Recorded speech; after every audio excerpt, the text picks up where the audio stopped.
Magaciigu waa Paul Marino ama naanees ahaan geedi raagi Roble. Ninkii igu bixiyay oo magaciisu waa Islaaw Xasan Guuleed. Marka kalkaali caafimaad baan ahay doctor miihi. Dad badan markay rag arkeen oo caafimaad ka shaqeynayaan waxay yiraahdeen war doctor aniga doctor miihi markaas waxaan dhahayaa nin xil qaada eed qaad. taas maraba shaqadeeda aan jecelahay. kalkaali caafimaad baan ahay waxaan ka yaabay laakiin ma taqaan anoo isbitaalka joogay dadka markay u yimaadeen oo aan salaamo waxay yiraahdeen war adiga miya wiilka af Soomaali yaqaan markaasaan iri aniga nin konton iyo lix jir ah oo awoo ah oo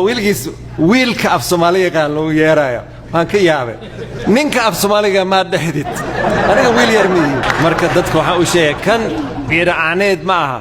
aniga nin weyn aan ahay waxaan maqlay daraad rufaa baa ii sheegay umalasadii oo muxubbo hare ee wili way joogtaa buulabarti waan ka yaabay wax badan baa isla shaqayn jirnay shaab badan baan cabnay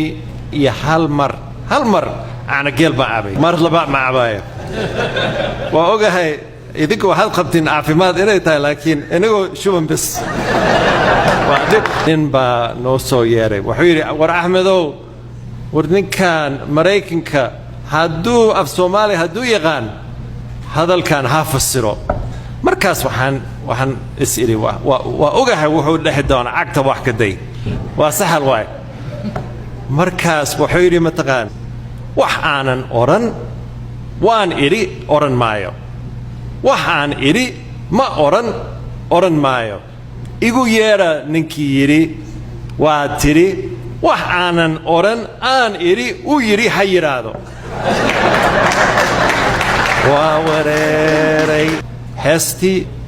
waa sida tan in lagu sahdo haseexan hilbaasita haseexan